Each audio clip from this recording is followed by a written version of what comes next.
fait, c'est simple. L'order flow, c'est la représentation. Donc, c'est, par exemple, ça va être volume profile, market profile, tous les outils de market profile, volume profile, profondeur de marché, et vous allez avoir, par exemple, le footprint, le delta, etc. C'est ça, en fait. C'est juste une configuration. D'accord? Là, le signal, il n'a pas marché, hein. Vous voyez toujours le même problème avec ce signal, c'est que sur l'équilibre de prix, moi, voilà, j'ai des doutes. Tu peux m'expliquer l'indicateur swing, s'il te plaît? Avec plaisir, frérot. Alors, tu vas dans indicateur 2, tu vas dans l'indicateur swing, et en fait, c'est tout simplement l'indicateur, tu vas lui donner une période de force. OK? Qu'est-ce que c'est une période de force? C'est-à-dire qu'en gros, c'est une période où il va regarder les plus hauts et les plus bas précédents. Tu vas l'appliquer à chaque tick. Comme ça, il sera toujours à jour. Par exemple, ce niveau-là, on voit qu'il continue à être tracé parce qu'il est supporté. Et en fait, qu'est-ce que c'est? C'est tout simplement l'indicateur qui va te tracer les plus hauts et les plus bas, mais dynamiques. OK? C'est-à-dire que là, par exemple, c'est plus lui le plus bas, c'est lui. Maintenant, le nouveau plus bas, il est là. Donc moi, pour ma stratégie à moi, je vais tout simplement attendre qu'on casse toujours le swing, qu'on vienne chercher la déviation ici, OK? Et qu'on crée une condition pour pouvoir rentrer sur le marché. Voilà. C'est ça l'indicateur swing, c'est des plus hauts et des plus bas qui vont bouger en fonction du prix. Ok, vous avez quelque chose de dynamique. Et c'est inclus chez NinjaTrader 8. C'est tout. En fait, ça va simplifier la lecture du tableau. C'est-à-dire qu'au lieu d'avoir un tableau, alors c'est pas moi qui l'ai inventé ce truc-là, quand j'ai vu Johnny qu'il avait ça, j'ai dit, mais c'est génial. J'ai dit, mais on va pouvoir utiliser le footprint sans forcément. Là, par exemple, on a une delta divergence king, les gars. On va quand même rentrer sur le marché rapidement.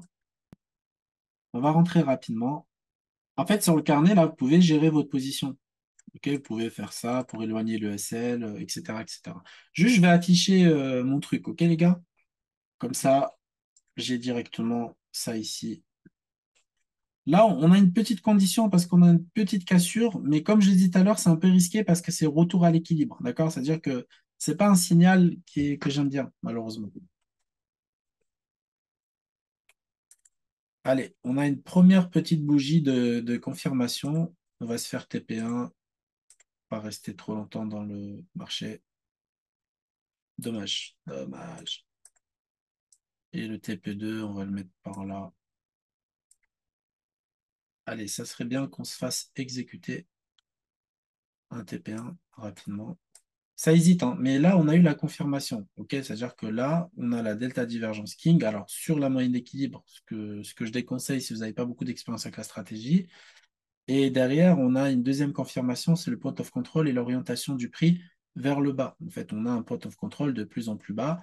Donc, bougie clôturée. OK, nous, on est rentré au milieu de celle-là.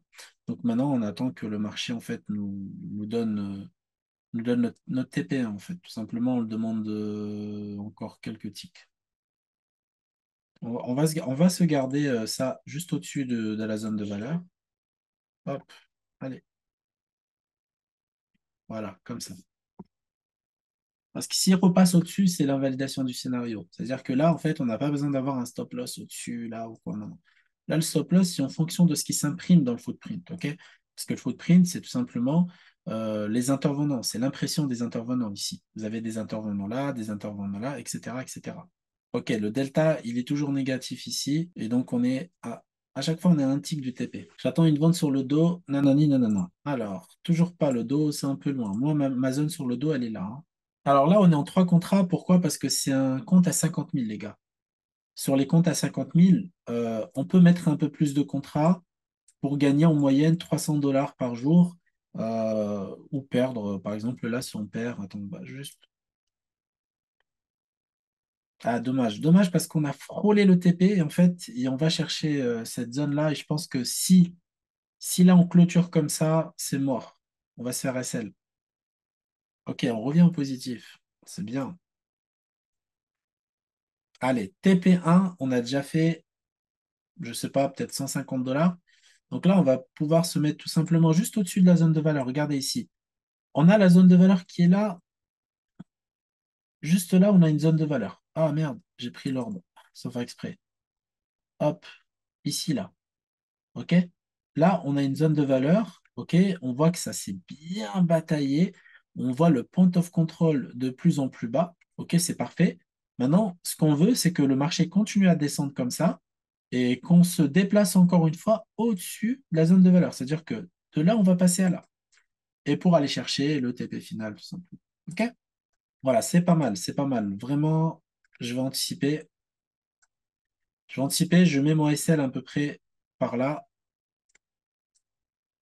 Désolé, je suis pas du tout concentré sur le chat en même temps. J'essaie juste de gérer de cette position. En fait, j'aimerais bien avoir 300 dollars et partir. L'order flow, c'est la représentation. Donc, c'est, par exemple, ça va être volume profile, market profile, tous les outils de market profile, volume profile, profondeur de marché, et vous allez avoir, par exemple, le footprint, le delta, etc. C'est ça, en fait. C'est juste une configuration. D'accord? Là, le signal, il n'a pas marché, hein. Vous voyez toujours le même problème avec ce signal, c'est que sur l'équilibre de prix, moi, voilà, j'ai des doutes. Alors, le but avec Apex, les gars, c'est super simple. C'est de gagner une moyenne. Ok, stop loss prix. Donc, on est à 200 dollars sur cette position. Mais l'objectif, c'est simple. C'est d'essayer de prendre ce qu'on appelle une fourchette de prix. Par exemple, entre 150 et 500 dollars pour les comptes à 50 000, à peu près tous les jours. Entre 100 et 300 dollars pour les comptes à 25 000, etc., etc., etc. OK? Donc bon, le SL, je l'ai un peu anticipé, malheureusement, et on s'est fait sortir. Donc, si le cours continue à descendre, c'est que j'ai pas été bon sur cette gestion de trade et j'ai pas respecté l'intégralité de ma stratégie de suivi de prix pour aller chercher le TP2. OK? Mais c'est pas grave. On s'est fait prendre, on a pris quand même un tout petit billet. C'est parfait, c'est pas mal. Si vous arrivez à faire ça chez vous, à peu près 3 fois par semaine, vous aurez des très, très, très, très bons payouts. OK? Si vous faites par exemple une moyenne entre 150 et 400 dollars tous les jours, vous allez avoir des très bons payouts. OK? Avec je ne sais pas si vous avez remarqué, mais le stop loss sur ce genre de configuration, il est très petit. C'est-à-dire que c'est un tout petit stop loss. Ce n'est pas un stop loss qui va mettre en danger votre compte de trading, ni votre compte financier, etc., etc. C'est complètement différent de CFD. Ok, sur CFD, on va avoir des stop loss à hauteur de 2000 dollars des fois, d'accord? Euh, mais c'est normal, on va gagner beaucoup plus. Mais il y a une prise de risque qui est beaucoup plus, on va dire, plus vaste.